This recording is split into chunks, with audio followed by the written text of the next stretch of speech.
हर्ष रावत जी, तमाम तरह मुद्दे इस वक्त मुल्क में चल रहे हैं और ख़ास करके हम मुसलमानों के मसाइल की हम बात करें। सबसे पहले हम आपसे समझना चाहेंगे कि कांग्रेस का जो रुख इस वक्त नज़र आ रहा है वक्फ अमेंडमेंट बिल को लेकर, और जो कांग्रेस की मुखर आवाज़ है, क्या आपको नहीं लग रहा कि उसमें और बढ़ावा कांग्रेस को करना चाहिए? क्या कांग्रेस जिस तरह से लोकसभा चुनाव के नतीजों में उभर कर आई है उसके बनिस्बत अभी उस तरह से काम नहीं कर पा रही है?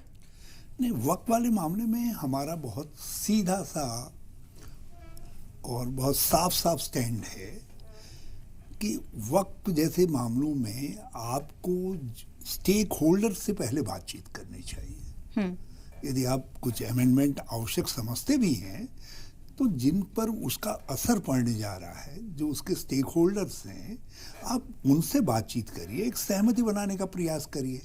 अचानक एक दिन आपको कुछ लगे कि अमेंडमेंट लाने हैं और ऐसे मामले में आप वो अमेंडमेंट ला करके एक मिसगिविंग, एक गलत फहमियाँ लोगों के अंदर पैदा कर रहे हैं। हम थोड़ी देर के लिए मान लेते हैं कि कुछ मामलों में आप हो सकता है जो आपकी सोच है वो सोच दूसरे लोगों की सोच से मेल खाती हो, लेकिन मेल खाती हो ये संभावना अपनी जगह पे है, लेकिन जब तक आप वो उस बात को नुमाया नहीं करेंगे, लोगों के सामने वो आएगी नहीं बात, तो आप क्या सोच रहे हैं, क्या सोच करके बिल ला रहे हैं, लोग किस रूप में उसको देख रहे हैं, वो महत्वपूर्ण है। तो ये वक्त वाले जो संशोधन लेकर के ये आ रहे हैं उसको लेकर के बहुत सारी गलतफहमियां पैदा हुई हैं और भाजपा का इरादा, इनके जो कुछ ये कहते हैं उससे कुछ लोगों को भिन्न नजर आता है। जो कुछ अभी तक हुआ है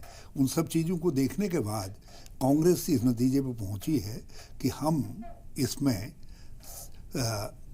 एक जब तक सहमति न बन जाए, जब तक एक आम राय न बन जाए, तब तक किसी भी अमेंडमेंट को थ्रू नहीं करेंगे। और उसके मामले में कांग्रेस और इंडी गठबंधन, लेकिन ये सवाल तो बड़ा है ना कि आखिर आप इसको रोकेंगे कैसे, क्योंकि तमाम तर लोग उम्मीद कर रहे हैं एक मजबूत अपोजिशन के तौर पर। कांग्रेस भी कई पार्टियों से सवाल कर रही है कि आप अपना स्टैंड क्लियर करें, लेकिन अब वो कहीं ना कहीं स्लो डाउन हो रहा है।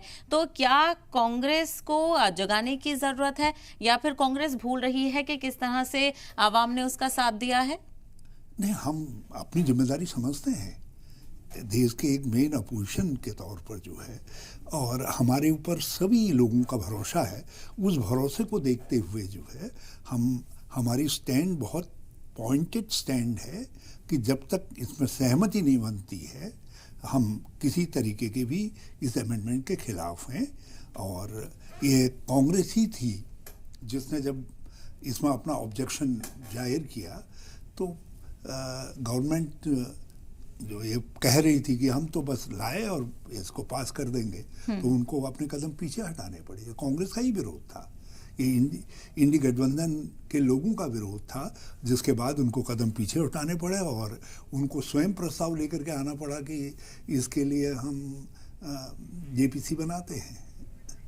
तो ये जो कमेटी बनी है पार्लियामेंट की वो इसीलिए बनानी पड़ी इनको जो है। और हम उम्मीद करते हैं कि सबकी राय सुनने के बाद एक जिन मामलों में सहमति होगी वही चीज़ें आगे आएंगी, वही लोकसभा में और राज्यसभा में आगे आएंगी। और यदि नहीं आएंगी तो हम दोनों जगह पुरजोर तरीके से अपनी बात को रखेंगे और जिन चीज़ों में सहमति नहीं होगी उसका हम विरोध करेंगे।